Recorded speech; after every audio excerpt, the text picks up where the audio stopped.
Olá, irmãos. Muito bom poder ter esse momento com vocês. Estou com saudade de todo mundo. E a minha intenção aqui hoje é fazer uma pequena devocional com vocês. O texto que eu escolhi para nós lermos é o texto de 2 Crônicas 7, do versículo de 11 até o 14. Ele nos diz assim: Assim, Salomão acabou a casa do Senhor e a casa do rei. Tudo quanto Salomão intentou fazer na casa do Senhor e na sua casa, prosperamente o efetuou. De noite, apareceu o Senhor a Salomão e lhe disse: Ouvi a tua oração, e escolhi para mim este lugar para a casa do sacrifício. Se eu cerrar os céus de modo que não haja chuva, ou se eu ordenar aos gafanhotos que consumam a terra, ou se enviar a peste entre o meu povo, se o meu povo, que se chama pelo meu nome, se humilhar e orar e me buscar, e se converter dos seus maus caminhos, então eu ouvirei dos céus, perdoarei os seus pecados e sararei a sua terra. Nós estamos passando, irmãos, por uns dias difíceis, né? Uma situação complicada. Eu acho que na nossa geração nunca nós tivemos uma situação como essa. Parece até coisa de filme de ficção científica, né? E uma coisa que tem muito me chamado a atenção nesses dias é que diante de toda essa situação, a nossa tendência é tentarmos encontrar motivos, razões ou até mesmo culpados, né, por que a gente está passando nesse momento. A gente percebe que algumas pessoas têm culpado os chineses e até os seus hábitos alimentares pela propagação desse vírus. Já vi até alguns que conseguem enxergar nisso tudo uma guerra biológica, né, e que afirmam que esse vírus foi criado num laboratório com a intenção de dizimar populações, causar pânico realmente. Acontece que até no meio evangélico a gente percebe algumas coisas sobre isso também. E nisso duas coisas me chamaram muito a atenção. São dois grupos, na verdade. Primeiro, aqueles que afirmam que esse vírus seria uma obra de Satanás, né? E que cabe a nós, como cristãos, repreendermos o mal em nome de Jesus. E que caberia então a nós não aceitarmos essa situação e que nossa obrigação como cristão seria repreender o mal, porque ele provém de Satanás.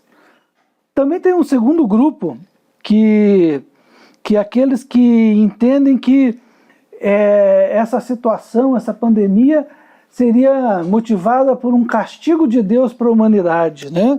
E eles têm até alguns exemplos, né?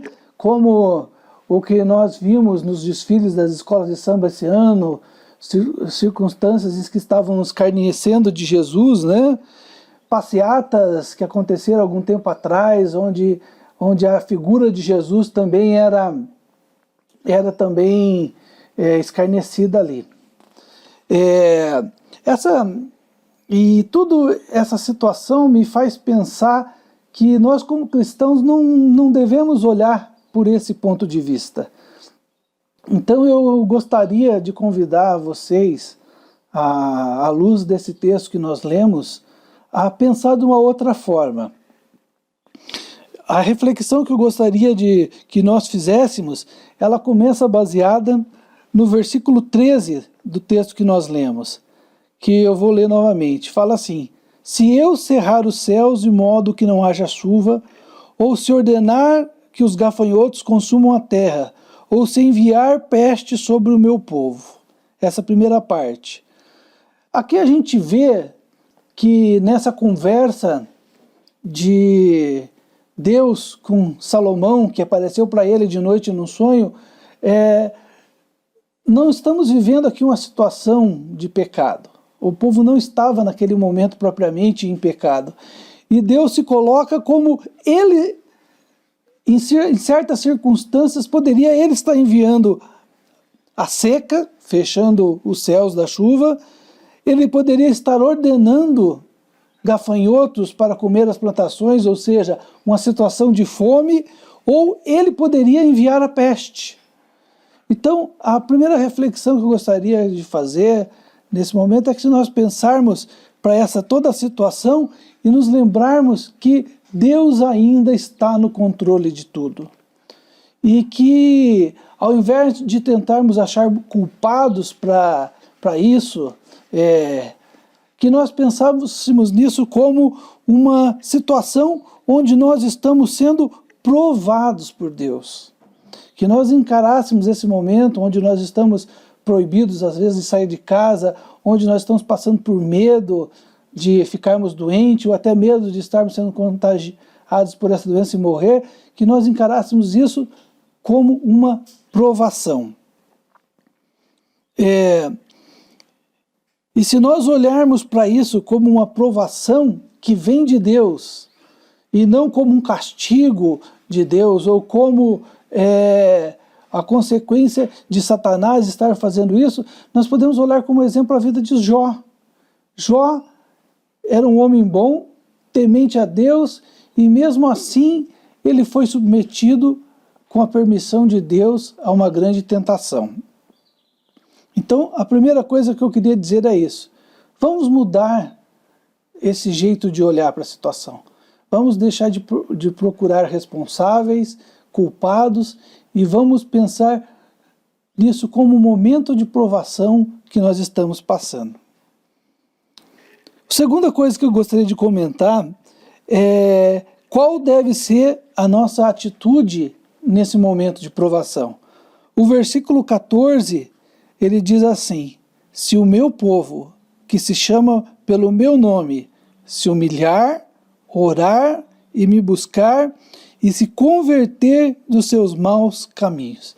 Então, aqui Deus coloca atitudes que Ele espera de nós nesse momento. Quando nós passamos por essa grande provação, Deus vem aqui requerer do seu povo algumas atitudes. E a primeira dela é se humilhar. Se humilhar na presença de Deus. Procurando num dicionário bíblico a definição para humildade, eu encontrei o seguinte: é o sentimento que leva a pessoa a reconhecer suas próprias limitações. Sentimento que nos leva a reconhecer as nossas próprias limitações. Ou ainda, a ausência de orgulho. Então, a primeira atitude que Deus pede de nós é que nós nos humilhemos diante dele. Ou seja, nós precisamos reconhecer diante de Deus nossa total dependência dele. Reconhecer a grandeza e a majestade de Deus. E reconhecer que nós precisamos e dependemos de Deus para tudo. Nós precisamos nos humilhar na presença de Deus. É o momento de nós suplicarmos a compaixão de Deus nas nossas vidas, confessar nossos pecados e também agradecer. Sim, nós ainda temos muita coisa para agradecer a Deus. Agradecer porque nós estamos vivos, agradecer porque a cada dia Ele tem estado ao nosso lado, nos protegendo e nos guardando. A outra palavra que aparece aqui em destaque, humilhar-nos, orarmos a Deus, reconhecendo, suplicando e agradecendo e confessando pecados, e depois nós temos que buscar. Buscar.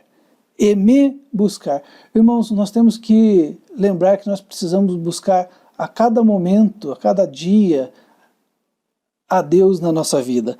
Nós temos que reconhecer Deus em cada um dos nossos caminhos.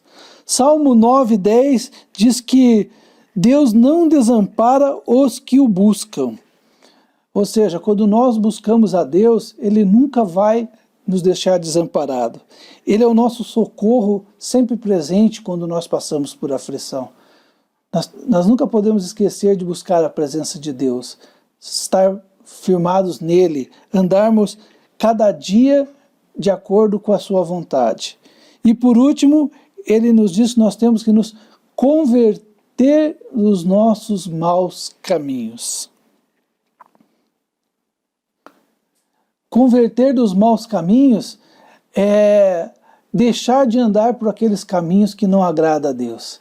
Quando eu li isso, né, eu me lembrei do Salmo 1, né, que nos diz que nós devemos seguir caminhos, não andar pelos caminhos dos malfeitores, não andar com os escarnecedores, mas o nosso prazer tem que estar na lei do Senhor e nela meditar dia e noite.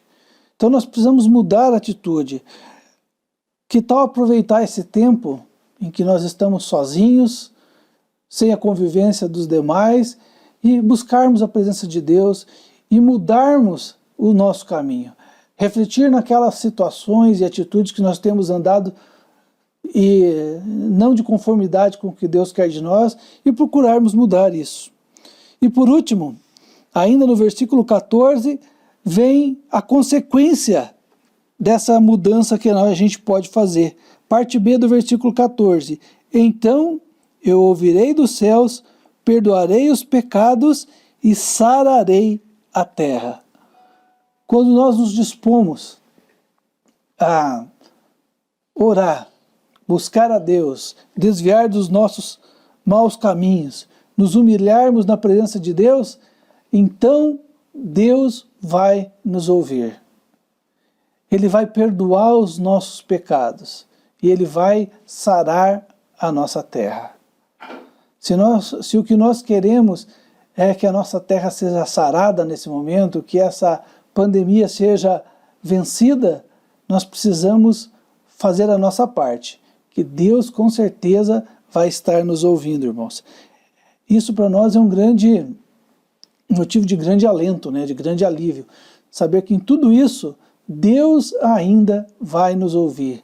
Deus ainda vai perdoar os nossos pecados. E Ele vai sarar a nossa terra. Por último, eu gostaria de concluir dizendo a todos que, se você não tinha até agora pensado dessa forma, passe a encarar esse momento como um momento de provação. Se coloque humildemente na presença de Deus, ore a Deus e busque sua presença a cada instante. Ande pelos caminhos do Senhor. Lembre-se do que nós falamos até agora aqui e medite nisso. Eu quero encerrar lendo rapidamente no livro de Tiago, capítulo 1. Tiago, capítulo 1, os versículos de 2 até 4, que nos diz assim: Meus irmãos, tende por motivo de toda alegria o passardes por várias provações, sabendo que a provação da vossa fé, uma vez confirmada, produz perseverança.